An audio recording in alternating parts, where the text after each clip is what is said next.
Assalamualaikum warahmatullahi wabarakatuh. Nama saya Bagus Biswonondo dengan NIM 203111544 yang pada kesempatan kali ini saya akan membuat video resume UAS yang menjelaskan rundown materi kuliah manajemen keuangan strategik di kelas D serta apa saja yang saya pelajari dari perkuliahan pertemuan 8 sampai dengan pertemuan 12. Pada bab materi pertama yaitu struktur modal dan biaya modal. Dalam bab ini terdapat tiga teori yang berkaitan dengan struktur modal dan biaya modal, yaitu teori yang pertama teori Modigliani-Miller, yang dimana dalam teori ini struktur modal itu dikatakan tidak berpengaruh terhadap perusahaan, dan ada dua jenis struktur modal, yaitu tanpa pajak dan juga dengan pajak. Teori Modigliani-Miller tanpa pajak berpendapat bahwa struktur modal itu tidak relevan atau relate dengan perusahaan. Yang kedua itu ada teori trade-off. Yaitu dalam teori ini dikatakan struktur modal itu dapat menyeimbangkan manfaat yang timbul sebagai akibat penggunaan hutang. Di mana sejauh mana manfaat hutang itu sendiri lebih besar daripada yang diperkenankan perusahaan. Selanjutnya itu ada teori sinyal, yang dimana dalam teori ini dikatakan suatu tindakan yang diambil manajemen perusahaan itu memberikan petunjuk investor tentang bagaimana manajemen perusahaan memandang prospek dari perusahaan dia sendiri. Selanjutnya itu ada penentu struktur modal, yang dimana dalam penentu ini terdapat berbagai faktor. Yang pertama itu stabilitas penjualan. Sebuah perusahaan yang penjualannya stabil tentu dapat dengan aman mengambil lebih banyak hutang. Yang kedua itu struktur aset, yang dimana dikatakan bahwa perusahaan yang asetnya layak itu cenderung lebih banyak bisa mengeluarkan hutang. Yang ketiga itu ada leverage operation. Perusahaan dengan leverage operation yang lebih kecil tentu dapat mampu memanfaatkan penggunaan leverage keuangan. Selanjutnya itu ada tingkat pertumbuhan, yang mana perusahaan yang tumbuh lebih cepat dari perusahaan lain cenderung lebih dapat fleksibel dalam menggunakan modal internalnya. Selanjutnya profitabilitas, yang mana perusahaan yang menguntungkan cenderung lebih dapat mengandalkan dana yang dihasilkan secara internal. Lalu yang terakhir itu kondisi pasar, di mana dalam kondisi pasar ini saham dan obligasi memiliki pengaruh penting pada struktur modal dari perusahaan yang optimal.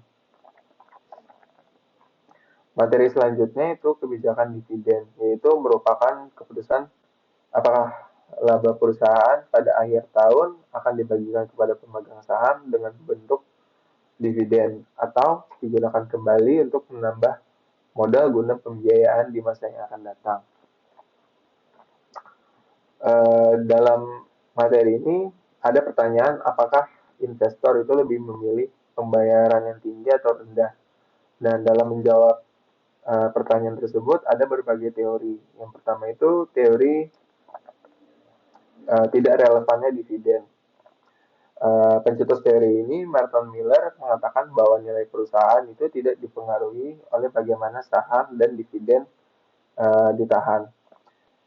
Jika mereka menginginkan uang tunai, maka mereka dapat menjual saham, dan jika mereka tidak menginginkan uang tunai, mereka dapat menggunakan dividen.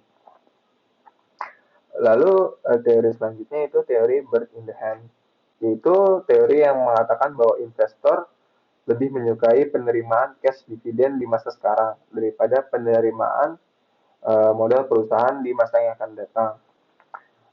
Sebab cash dividen di masa sekarang itu dikatakan lebih pasti dalam teori ini. Selanjutnya itu teori efek pajak, yaitu di mana pembayaran dividen yang rendah berarti keuntungan modal perusahaan yang lebih tinggi. Dengan teori ini dikatakan bahwa pajak capital gain dapat ditangguhkan sampai direalisasikannya pajak entitas yang lebih rendah. Hal ini menyebabkan investor itu memerlukan pengembalian sebelum pajak yang lebih tinggi untuk mendorong mereka membeli saham agar uh, harga saham yang lebih rendah itu dapat mengalami kenaikan. Yang terakhir itu ada teori sinyal, yaitu tindakan yang diambil manajemen perusahaan yang memberikan petunjuk kepada investor tentang prospek perusahaan lain. Dalam materi ini juga menjelaskan tentang stock repurchase atau pembelian kembali saham perusahaan. Manfaat dari stock repurchase ini sendiri adalah satu, dijelaskan bahwa pemegang saham dapat memilih untuk menjual atau tidak menjual saham yang telah dibeli, yaitu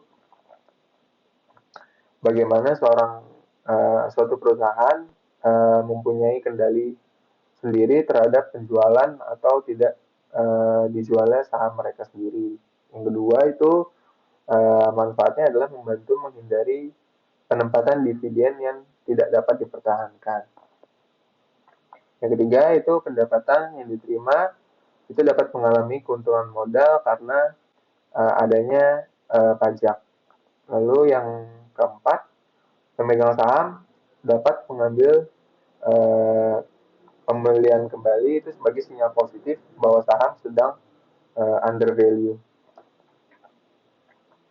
Lalu pada materi selanjutnya adalah pasar modal dan proses IPO. IPO sendiri adalah menggunakan membuka saham yang ada di dalam perusahaan menjadi publik. Lalu ada perbedaan dari private placement dan IPO. Dalam private placement sendiri, perusahaan menggunakan kebalikan dari apa yang dilakukan oleh perusahaan yang menggunakan IPO, yaitu dalam private placement perusahaan sekuritas akan menjual kepada beberapa investor daripada mereka menjual ke publik. Yang kedua, saham yang ditempatkan secara pribadi. Yang kedua, private placement menggunakan saham yang ditempatkan secara pribadi, sedangkan IPO itu ditawarkan secara publik.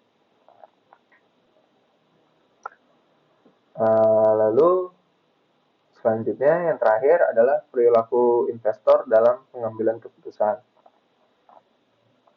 Dalam materi ini dijelaskan yaitu teori behavioral finance, yaitu suatu teori yang fokus pada pengaruh psikologis investor kepada pengambilan keputusan keuangan. Ada perbedaan dari behavioral finance dengan traditional finance. Behavioral finance sendiri adalah investor yang dinilai tidak rasional dan juga mereka menilai pasar itu tidak efisien dan dirancang untuk membalik mengapa investor membuat keputusan yang diambil. Sedangkan traditional finance dikatakan bahwa dalam teori ini pasar itu sedang efisien dan investor memiliki pemikiran yang rasional. Dalam materi ini juga terdapat beberapa bias dari para perilaku investor. Yang pertama itu bias confidence, yaitu merupakan kesalahan investor dalam meyakini kemampuan analisisnya yang mengarah kepada prediksi yang keliru.